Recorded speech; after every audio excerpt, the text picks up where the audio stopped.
Good afternoon. Another segment of Frankly My Dear.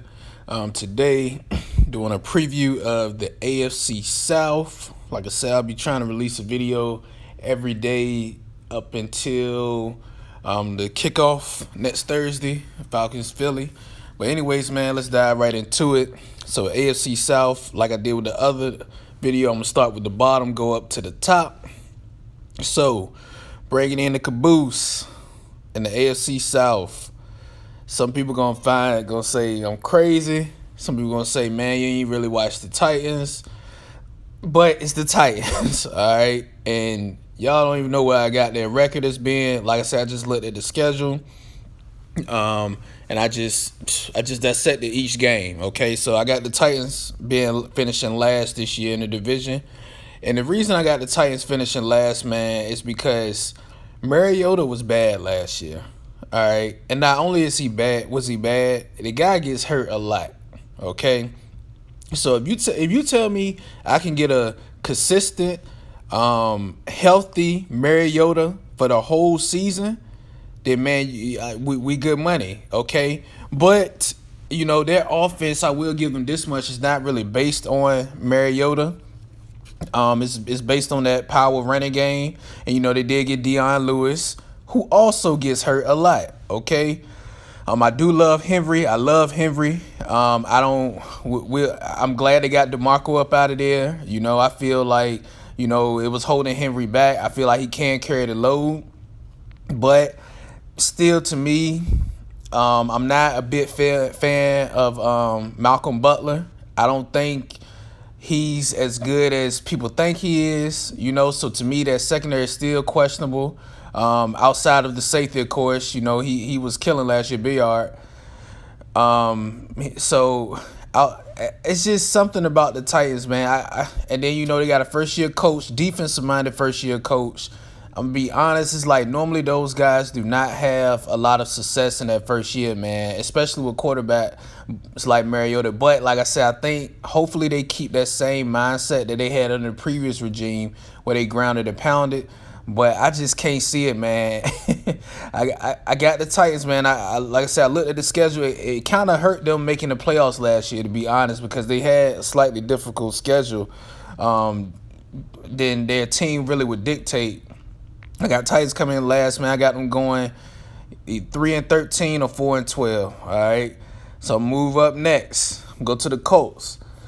So of course the Colts, they do get Andrew Luck back, what should do wonders for Ty. But the Colts still got some of the same issues. Okay, the issue of no running game. You know, even though I know they drafted a running back this year, still, I mean, honestly, the issue hasn't even been their running back talent. It's the fact they can't run block. They can't pass block neither, but, you know, Luck is kind of mobile, so he can get around that. But they damn sure cannot run block to save their lives, okay? And it's no run game still. You know, I do a low-key good addition I like was getting Ryan Grant. I think he's going to be a valuable receiver for them. I think Ty, of course, his numbers, I think, are going to go up with Luck back, of course. The defense actually improving. You know, they still aren't great, but they're trying to get there, okay? And I definitely like the coach, you know, coming from the Eagles system. You know, I think he's gonna do wonders for Luck. You know, hopefully Luck can stay upright, can stay healthy. You know, of course, that's still a big question mark. But I think the Colts I think they'll be decent this year. I still don't see that with that roster, man. I can't see them being all the way back to making the playoffs. I think I predicted looking at the schedule, I got them going 7-9, maybe 8-8. But I do think they're gonna steal some games from the next two teams I'm gonna talk about in a second. I do think I can easily see them going from 7-9, 9-7, being in that range, okay? But I just don't see enough talent up front. Still don't see enough talent up front. Still don't see enough talent in the running game for them to make a big splash this year. They still a couple pieces away, you know. And the key thing, honestly, it'll be a success as long as Luck can get through the season. Get him a full season under his belt. That's a success for them. You know, that'll be a successful season for them. Number two. So I was on the fence with this. It was hard. It was hard. It was hard, man. But after looking, number two, I'm going to go with the Jags. And honestly, I do think the Jags, I got them going 10-6, but I think they're going to pull back a little bit, especially Marquise Lee got hurt out for the season. I think they kind of snuck up on people last year. They kind of, took people by storm. Low key, last year, people don't realize they had a difficult time stopping the run. They were dominant against the pass. I mean, ridiculous. Sacks, passes defended, they suffocated you. But you could low-key run on them. If you go back and look at their numbers, they were kind of middle of the pack against the run. They also, oh, man. Bortles, I don't think he's horrible, okay? But I do think they're going to have to see what they have in him this year. I think the teams are going to design their schemes around forcing him to beat them. People can say they tried that last year. I think they're going to do that even more this year, And I think Bortles has the tools physically. It's just, what does he have mentally? Has he matured mentally? All they can hope is that he improved in the offseason. But I see him holding them back, but I see that defense being good for at least by themselves, at least 8 wins, okay?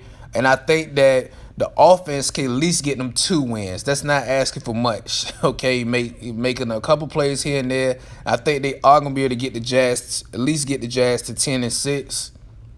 And I do think, in my later predictions, I'll do it when I get to the last division, but I do think the Jazz will make the playoffs, okay? And last but not least, in first place, I have the Texans, man. I just like the Texans team. They get key guys back on defense up front. They get Deshaun Watson back, who if he's healthy, can do wonders for them.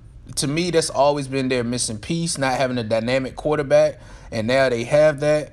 And if he can stay healthy, man, I think he can do big things, man. I think he's going to help Lamar Miller in the running game if they let him, keep his star position. I don't know if they're going to move to, Deontay Foreman or not.